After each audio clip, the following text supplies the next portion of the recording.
Softball finally returns home. And we take you inside spring practice. All this and more coming up on the Penguin Rundown.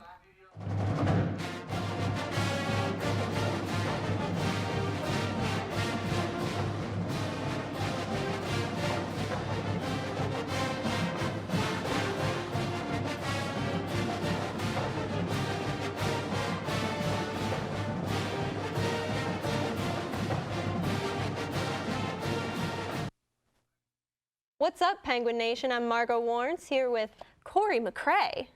Margot, I'm ecstatic to be up here with you for another week. And how are you doing? I'm doing great. You look great. Oh, thank you. You got to feel great. I do. You know, I'm really excited, though, because there's a lot of sports that closed out their seasons, but we also have a lot who are just now beginning. But before we get into anything else, we got some softball to talk about. The softball team began the home portion of its 2017 season with a total of 7 games over the course of this week. They began the week yesterday with a doubleheader against the Zips of Akron. The Penguins used good pitching and clutch hitting to earn themselves a split in the doubleheader against the Zips. Freshman Maddie Lusk pitched a combined 11 innings with 9 strikeouts on the day. In Game 2, Lusk gave up a run in the top of the first, but then would go on to retire the next 15 batters. Senior Sarah Dow belted a 2-run home run in the second inning that would give them a 2-1 advantage and a lead that they would not give up. Freshman Elizabeth Burbeck also got in on the action with a pinch hit 2-run single in the bottom of the 4th inning, which would ultimately give the Gwins a 4-1 cushion. The Penguins now sit at 6-17 overall and will continue with 2 more games today against St. Bonaventure with the first pitch of Game 1 slated for 3 p.m. Then, the girls will open Horizon League play with a 3-game series this weekend against the Golden Grizzlies of Oakland. They will play 1 game Friday with the first pitch at 3 p.m. and a doubleheader beginning at 1 p.m. All games this weekend will be played at the YSU softball complex. The baseball team traveled to Chicago this past weekend to take on UIC. The Gwins were unfortunately swept in a 3-game series, only being able to score a total of 2 runs over the course of the weekend. The team then looked to bounce back as they would travel to Columbus to take on Ohio State on Tuesday. The Gwins got behind early by a score of 7-0.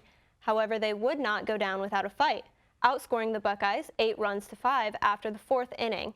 Trey Brittis and Andrew Kendrick would both homer in this one, but it wouldn't be enough as they would come up just short by a final score of 12-8.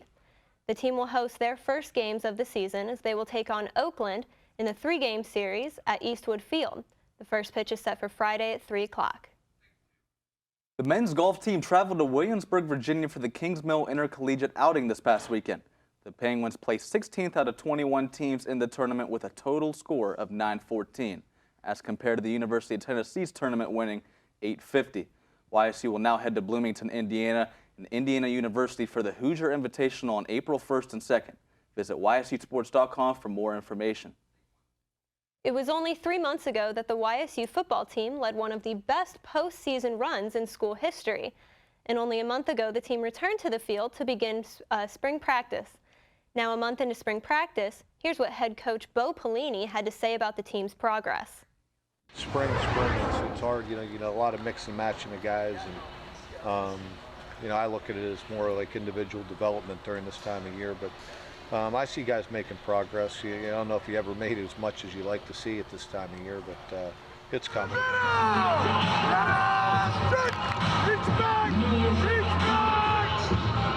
I think different guys, in different units. We got some young offensive linemen I think are coming along. Some of the young defensive linemen. A couple of the corners are starting to make some progress as far as what we're asking them to do. But I see a lot of good things across the board. I don't know if anybody in particular stands out, but I think that I just see overall the whole team, starting to make, starting to get better, starting to understand some things, and that needs to happen. The women's tennis team completed their final non-league match this past weekend. The women dropped a 6-1 decision Saturday afternoon against Toledo. Sophia Macias picked up the Gwins' only win on the day. Good luck to the women as they will be in action tomorrow when they open Horizon League play against UIC. The men will return to action after their weekend off this Saturday against Valparaiso and then Sunday against UIC. The men and women's track and field team will begin their 2017 outdoor season on Friday at the Raleigh Relays in North Carolina. Both the men and women look to build off their Horizon League titles they captured in the indoor track season. For results of the meet, head to ysusports.com, and best of luck to the entire team. You can find one of the fastest men in the world right here on campus. Yes, Chad Zallo is almost impossible to keep up with, but our very own John Schiraldi was able to catch up with him on this Student Athlete of the Week. Chad Zallo, a name many have become familiar with over his 2 short seasons at Youngstown State. As a freshman, Zallo garnered second-team All-American honors, finishing 9th at the NCAA Indoor Championships. His sophomore campaign has been even more impressive, sweeping the 2017 Horizon League Track and Field Indoor Championships with first-place finishes in the 60-meter hurdles as well as the 60 and 200-meter dashes. Despite placing 3rd at this year's NCAA Indoor Championships, the 2017 Conference Outstanding Runner isn't satisfied just yet. My goals here for my running career are here definitely to win a national championship for YSU. You know, I got closer to this goal a couple weeks ago, making the finals and coming 3rd. So ultimately, I want to bring back a national championship home to YSU. That'll be one on the top goals on my plate. I just want to keep on making nationals, fighting for the national title, and then keep on bringing back conference titles for my team. And then see, hopefully after I'm done at YSU, compete for trying to make an Olympic team. Zallo has been captivating coaches and fans since high school. He was one of the most dominant track athletes in Ohio history, leading Warren JFK to their first track and field state championship. But it was actually another sport that led Zallo to the track. My very first memory of running goes back a while ago, so I was like 6 or 7 years old. And I was actually first started running. People told me to run track after I was running around the bases playing baseball. People said I had some speed, so I tried it for my track team, summer track. And I ran with the Warren Striders, the track club was called, and I just remember doing the sprints, the 100-meter dash, 200-meter dash with my brother. I just remember having a lot of fun with it, and that's my very first memory with that. Zallo also cites the impact of his elder brother Carl, a junior on the YSU track and field team, who was one of the major reasons the JFK grad chose YSU over programs such as Ohio State and Notre Dame. Right, you know, there's a lot of people I can attribute to being my biggest motivator. I'd say my brother is definitely up there. Me and him always practice together. We're always pushing each other in track. I'm always motivated to see what he does. I'm sure I motivate him, as well as my parents. My parents are always pushing me, you know, so both of them are definitely really big influences on my life. Zallo excels both on and off the track. The sophomore boasts a 3.3 GPA and is majoring in finance, but says he is open to any path that may come his way, whether that's on or off the track. I'm in finance right now. I'm specifically I'm financial management, so after business, I'm really open to any doors that open up for me. You know, I'm looking to go into maybe banking or something like that. So I'm just really pretty open right now, trying to figure out what I want to do. For me, you know, I just want to keep on running and see what kind of doors that opens up for me, if I want to run to the next level or not. So that's something I'm really interested in doing after running track here at college. So we'll see how I do in these next 2 years to see what doors that opens up for me. All in all, Zallo's career is off to an incredible start. He has done more in his first 2 seasons than many accomplish in their careers, but wants to be remembered for his hard work more than anything else. I just want them to remember, you know, just me being a hard worker and, you know, just the underdog. You know, I've never considered myself a top dog, whether I'm number 1 in the country, number 2. You know, coming into college, I wasn't the top dog. I had not that many full rides, so I just want people to understand me as like an underdog. You know, I'm always going to be a hard worker and just fight for my goals. With numerous first-place finishes and conference titles already hanging around his neck, it's safe to say you'll see Chad Zallo atop a podium again soon.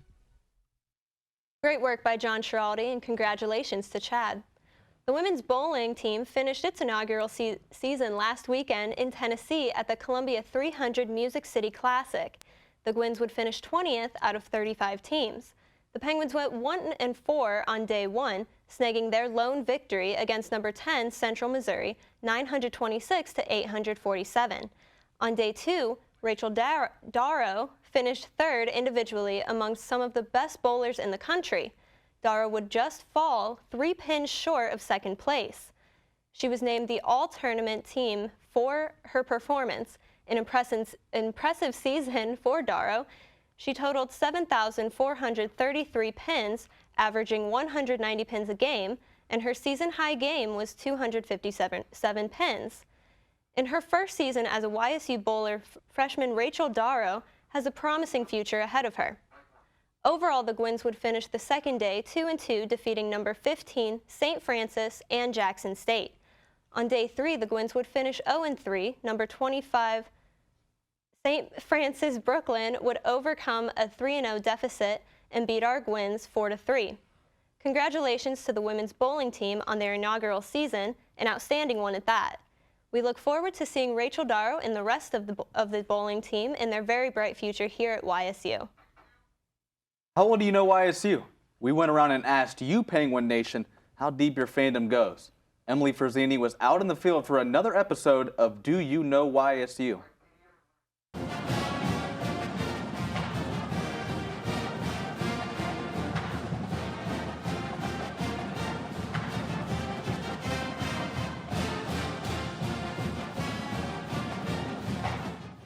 Who is the basketball court named after?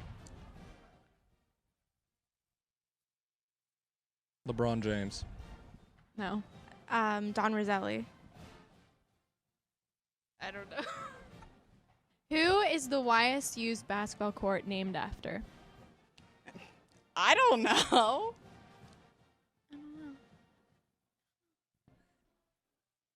Jim Tressel. I think it's Dom Roselli.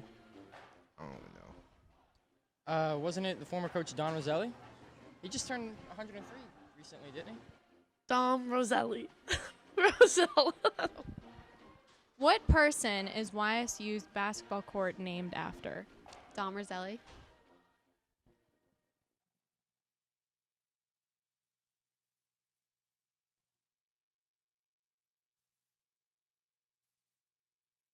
How many Youngstown State football alum have played in the NFL?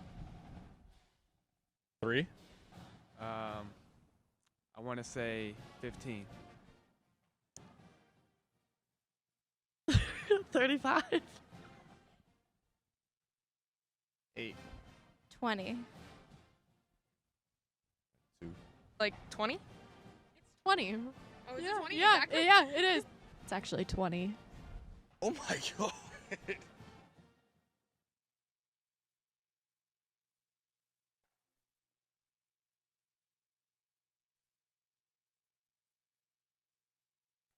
Where do the men's baseball team play for their home field? The softball field over, I don't know the name. The Scrappers Field in Niles? Yeah, good job. Thanks.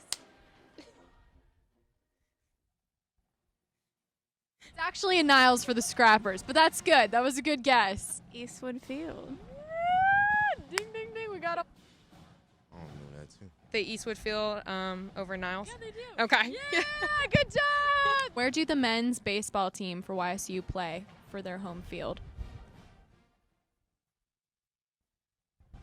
Is it the one by the Eastwood Complex?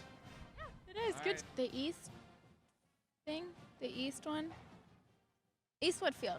There you go. That's right. Good job. 10 out of 10, Bill. It's not the one by the parking deck in the back. Scrappers Field. Ding, ding, ding. Yes. Don't they play over where the Scrappers play? Back. Is it the Scrappers Field? It's Scrappers Field, yes.